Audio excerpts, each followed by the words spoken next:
Hi guys, இன்றைக்கி நம்ம என்ன பார்க்க போகிறோம்னா குஜராத் வித் மும்பை. ஸோ அதுக்கான டீமாக நம்ம ஷார்ட்டாக பார்த்துருவோம். எதுக்குன்னா டைமில் இல்லை. ஸோ டீமில் ஃபஸ்ட்டு டீமை நான் யார் எடுத்திருக்கேன்னா, விக்கெட் கீப்பரில் பீட் மணி, ஒய் பாட்டியா, அதுக்கப்புறம் பேட்டர்ஸில் கவுர் டியோல், அதுக்கப்புறம் ஆல்ரவுண்டரில் மேத்யூ டாட்டின், பிரெண்ட் அம்லியக்கர் கார்னர், அதுக்கப்புறம் எஸ்ஆக்யூ மிஸ்ரா. எதுக்கு நான் இவங்களை எடுத்திருக்கேன்னா, ஆல்மோஸ்ட் இவங்க தான் இந்த டீமோட ஹெட் டு ஹெட்டில் நல்லா பர்ஃபார்மன்ஸ் பண்ணியிருக்காங்க. ஸோ அதனால் இவங்கள தான் எடுத்திருக்கு. பிச் ட்ரிக்கி பிச், அதுக்கப்புறம் பேரடைஸ், அதுக்கப்புறம் ஸ்பின் பிச், கோட்டாம்பி ஸ்டேடியம். ஸோ நல்லா ஞாபகம் வச்சுக்கோங்க.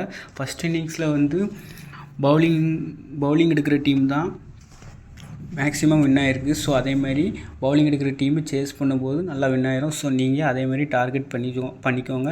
செகண்ட் இன்னிங்ஸ் கொஞ்சம் விக்கெட் விழுறது டவுட்டு தான். மேக்ஸிமம் 2, 3 அதுக்கு மேலே விழ வாய்ப்பு இல்லை. ஸோ அதை மைண்டில் வச்சுக்கோங்க கைஸ். இதுக்கப்புறம் நம்ம 2 டீம் பார்த்துருவோம். என்னோடய 2 டீமுமே அதே தான். பீட் மணி, கவுர் டியோல், அதுக்கப்புறம் மேத்யூ டாட்டின், பிரெண்ட், அதுக்கப்புறம் கார்னர், அதுக்கப்புறம் சாத்கர், அதுக்கப்புறம் எஸ்ஆக்யூ மிஸ்ரா. எதுக்கு நான் சாத்கரை எடுத்திருக்கேன்னா, ஸோ அவங்க ஆல்மோஸ்ட் நல்ல ஃபார்மில் தான் இருக்காங்க. இந்த டீமோட ஹெட் டு ஹெட்டில் நல்லா பர்ஃபார்மன்ஸ் பண்ணியிருக்காங்க. ஸோ அதனால் நான் டேரெக்டாக இவங்களை ஆல்ரவுண்டரில் எடுத்து வச்சுருக்கேன். கவுரு கொஞ்சம் இம்பார்ட்டண்ட். கவுருக்கு நீங்கள் வைஸ் கேப்டன் ட்ரை பண்ணலாம். டியோலுக்கு நீங்கள் ட்ரை பண்ணி பார்க்கலாம். Matthew good option. ஸோ எடுத்து வச்சுக்கோங்க. நீங்கள் கேப்டன் கொடுத்தீங்கன்னா பிரெண்டு, கார்னர், அம்லியக்கர், ஸோ 3 பேர்த்துக்கு நீங்கள் கேப்டன் கொடுக்கலாம். ஸோ ஞாபகம் வச்சுக்கோங்க கைஸ். அதுக்கப்புறம் என்னோட 3வது டீம் காட்டிடுறேன். 3வது டீமுமே இதான். 3வது டீமில் என்னென்னா கவுர் மட்டும் வச்சுருப்பேன். அதுக்கப்புறம் பவுலர்ஸில் கொஞ்சம் எக்ஸ்ட்ராவை ஏற்றிருப்பேன். ஆல்ரவுண்டரில் மேத்யூ டாட்டின், பிரெண்ட், கார்னர், சாத்கர். அதுக்கப்புறம் பவுலர்ஸில் இஸ்மாயில், எஸ்ஆக்யூ மிஸ்ரா வைஸ் கேப்டனுக்கு நல்ல ஆப்ஷன். ஸோ மிஸ்ராவை நீங்கள் ட்ரை பண்ணிக்கோங்க. மிஸ்ரா மிஸ் பண்ணிடாதீங்க. ஸோ பவுலிங் எடுக்கிற டீம் இம்பார்ட்டண்ட். ஸோ அதை பார்த்து நீங்கள் கொடுங்க.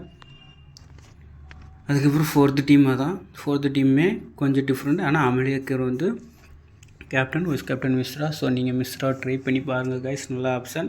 ஸோ இதே தான் திரும்ப நான் காட்டியிருப்பேன். இஸ்மாயில் கொஞ்சம் ட்ரை பண்ணிக்கோங்க. ஆனால் இந்த டீமில் இஸ்மாயில் இருக்க மாட்டான், போன டீமில் இருந்திருப்பாங்க. ஸோ அதேமாதிரி ட்ரை பண்ணிக்கோங்க. அதுக்கப்புறம் 5th டீம் இதான். 5th டீமுமே அதே தான். கார்னர், அதுக்கப்புறம் பிரெண்டு, டாட்டின், மேத்யூ, எஸ்ஆக்யூ மிஸ்ரா.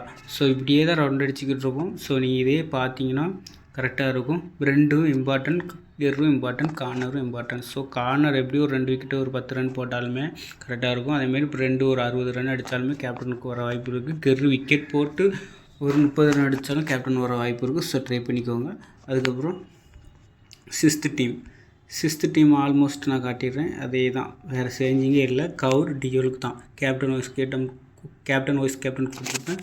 பீட் மணிக்கு நீங்கள் ட்ரை பண்ணலாம். கவுர் பீட் மணிக்கு ட்ரை பண்ணலாம். இல்லை கவுர் டியோலுக்கு ட்ரை பண்ணலாம். பேட்டர்ஸில் கொடுத்தீங்கன்னா பேட்டர்ஸில் இவங்க 2 பேருக்கு நீங்கள் தாராளமாக கொடுக்கலாம். ஓகே கைஸ், பாய்ஸ், என்னோடய டீம் இதுதான். ஸோ நீங்கள் ட்ரை பண்ணி பாருங்கள். பிச் ரிப்போர்ட் எப்படி, அதுக்கப்புறம் பவுலிங் பிச்சா பேட்டிங் பிச்சான்னு பார்த்துக்கோங்க கைஸ்.